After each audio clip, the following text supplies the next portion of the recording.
Monitoring progress. This is also really important. Whenever we're teaching anything, we want to make sure that we're kind of keeping an eye on how the child's learning, okay? Now, you guys are all sitting at home, probably thinking, she's going to talk about data. She's going to talk about Excel spreadsheets and graphs, and no, I'm not. I'm going to talk about keeping it simple because you're parents, you've got lots to do. You do want to make sure that anything you're trying to teach your child, they're progressing, because if they're not progressing, you might need some help in coming up with a different way to teach, right? So you don't want to just keep trying the same thing and have it not work. You want to know if something's not working so that you can adjust. But make a simple checklist, right? If you're teaching dressing, have a simple checklist. Chooses clothes, and then the order: underwear, pants, shirts, socks, whatever. And once a week, watch your child get dressed. Can they do the steps? What steps can they do? And then from 1 week to the next, are they adding steps, right? Is it initially they can only put on their pants by themselves, but nothing else, and then underwear and pants? You can see that they're making progress, so it means what you're doing is working. If you're teaching and they're not making progress, then you might want to get some help so that you can figure out why your child isn't acquiring those skills and how maybe you can teach differently, okay? So you want to monitor, but you don't need to be crazy about this. You do not need to walk around with a clipboard and little clickers and data collection apps and stuff. You know, if you check once a week, if it's a daily task, if you check in once a month, if it's a weekly task, that's plenty, right? You don't need to add more work onto your schedule, right? You guys are stressed enough. But you do want to know if your child's having difficulty. If your child's having difficulty learning something and you're having a hard time figuring out how to teach it, then that's a good time to go ahead and ask for help, okay? If you're not being successful, don't beat yourself up, right? Go and ask for help and get some help to figure out how to teach this better, okay?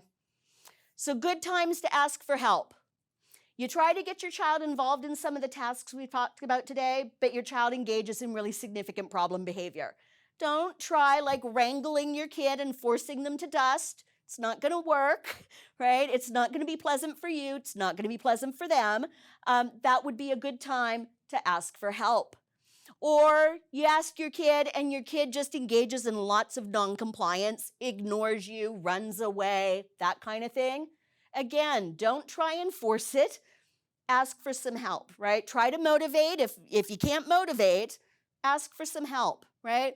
If your child is engaged in the task and is trying and you're doing what you can to teach, but your child is really having difficulty learning a task, then again, that's a great time to ask a professional for some help around how to more effectively teach. Because some of these kids do have a really difficult time learning new skills. And, you know, for me, I've spent decades learning about teaching strategies and kind of honing teaching strategies. And I still find situations where I really have to step back and think for a minute, okay, now why isn't this kid learning and what do I need to do better to help this kid learn better, right? And I've been doing this for a really long time.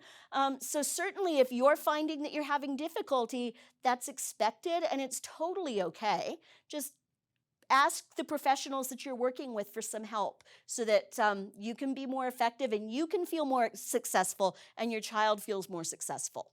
Some key points from today. So some things to really think about for the rest of the day and kind of as, you know, in the coming days as you start to think about how you might put some of this into place.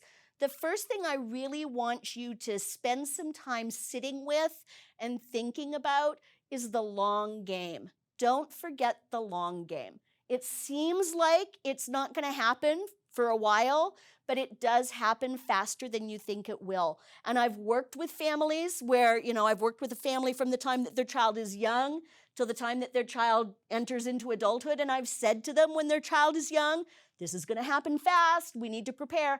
And they didn't always believe me.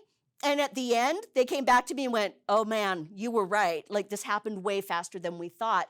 Time goes so fast. During the pandemic, maybe it doesn't seem like it's happening quite as fast as we might like it to, but time really does go fast. So think about your child as an adult and really be thinking about that as well as thinking about what you're doing today. So don't get so lost in today, though, that you forget about tomorrow, okay? There are lots of opportunities in your day-to-day lives, in your daily tasks, where you can give instruction and start to teach some of those skills that are really going to be helpful for your child in the long run. So that's what I want you to think about. I don't want you to be worrying about where's our funding coming from? Where's he going to live? What are we going to do about this? But just think about, what am I doing with my child today that will make my child more independent tomorrow, more able to lead an adult life tomorrow? So those are the kinds of things to be thinking about. You can't manage everything in advance, but some of the things that you do today can have a huge impact on what happens tomorrow.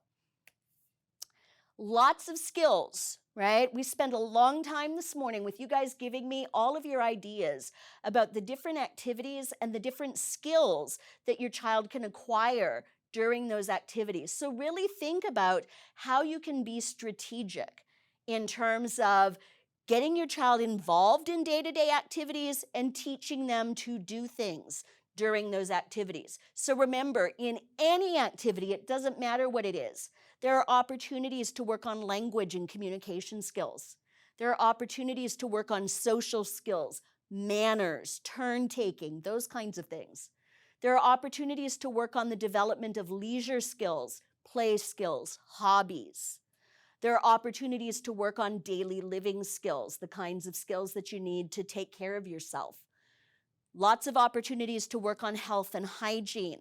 And finally, lots of opportunities to work on things like self-help, problem solving, and safety skills. So whatever it is that you're doing in any given day, you can be targeting so many of these things. So this is not about you coming up with extra activities, extra lesson plans, extra whatever.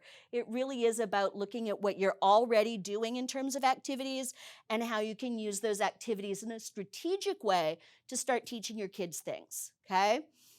Knowing that your children may need more time to learn means that you want to start earlier rather than later, okay?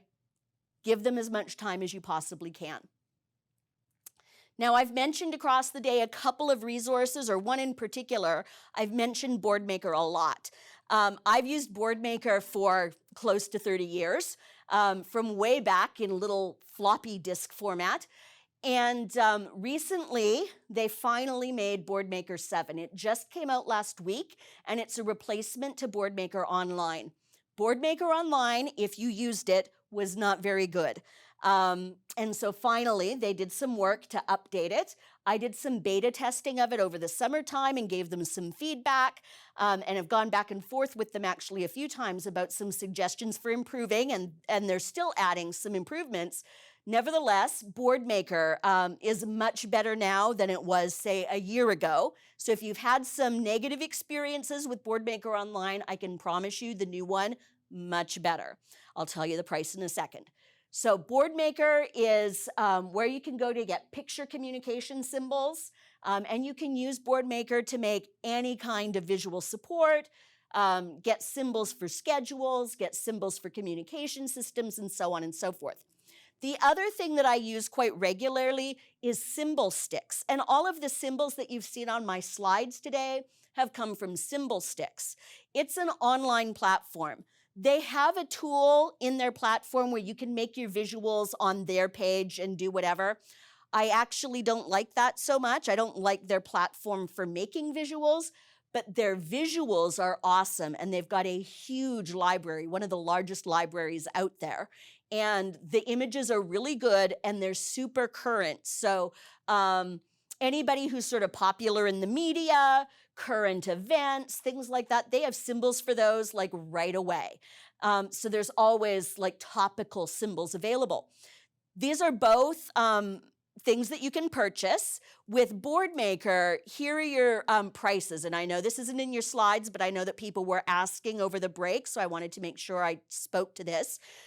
If you do the subscription-based Boardmaker, you can still download it to your computer. You can store your files on your computer, which is an improvement over the online version.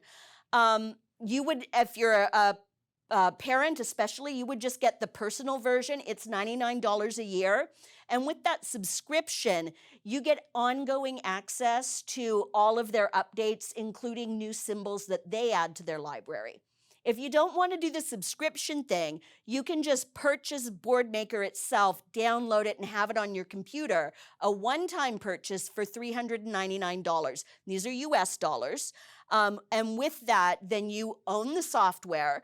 And in terms of updating to new symbols, I'm not entirely sure how they're going to manage the getting new symbols to people who buy the standard version, if they might make you pay for updates of new symbols over time, or if they'll just make them available to you, but over longer periods of time, where like maybe every 6 months or a year, you get a download of new symbols. So I'm not entirely sure what they've decided in terms of that, but those are your options in terms of purchasing. For Symbol Sticks, also in US dollars, it's a subscription again, $129 per year, and that's access to everything that they have. And again, with Symbol Sticks, what's really nice is that you can very easily pull symbols out from their platform, so you can download them, save them on your computer as individual images.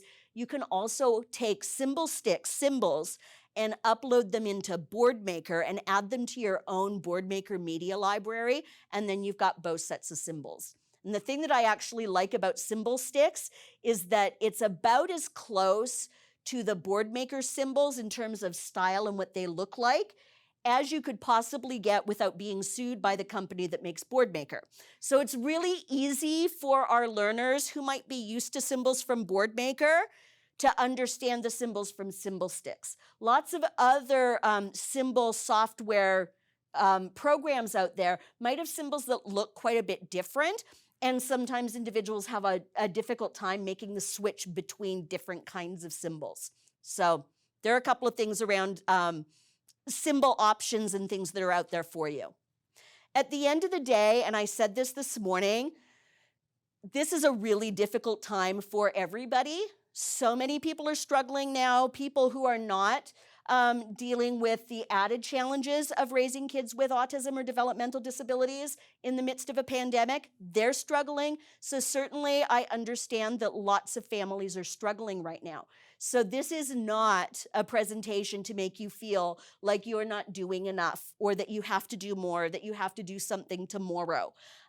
What I do want this to be is an opportunity for you to think about how you might be able to involve your child in some of your day-to-day tasks in a way that actually makes your life less stressful rather than more stressful. So that's my hope. If you are feeling stressed, right, again, don't feel that you have to go and make changes tomorrow. Ride out the rest of the pandemic and sort of save this until things settle a bit and then come back to it. Hopefully today, by your discussions, both through Mentimeter, but also in the online chat, you've had an opportunity to make some connections with others, get ideas from one another, and that you can use those things. I'm going to take the things that you sent in to Mentimeter, and I'm going to get them to ACT, and I think that they're going to post them where you accessed your handouts, so that you're going to be able to access that as well. At the end of the day, this is really about kind of keeping your eye on the prize. So don't get too mired in the day-to-day, but really think long-term what it is that you're looking for in terms of your child and outcomes for your child around things like increased independence, right? And that's really what you're going for here.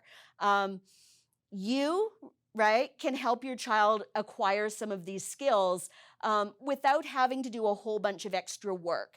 And really the idea too is that your child can help you in your day-to-day tasks so that you don't have to do everything. I love it when I go into family homes and, I see a family say to me, you know what? I actually have to do less work now because my child can do X, Y, and Z.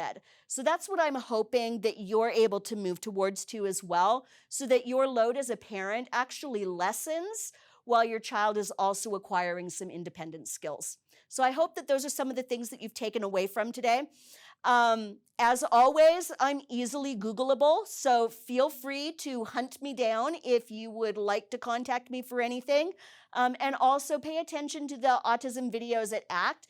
I've got a few different videos that are up there, and particularly the visual supports one might be really useful if you're starting to look at some of your day-to-day tasks and how to create visual supports to address them.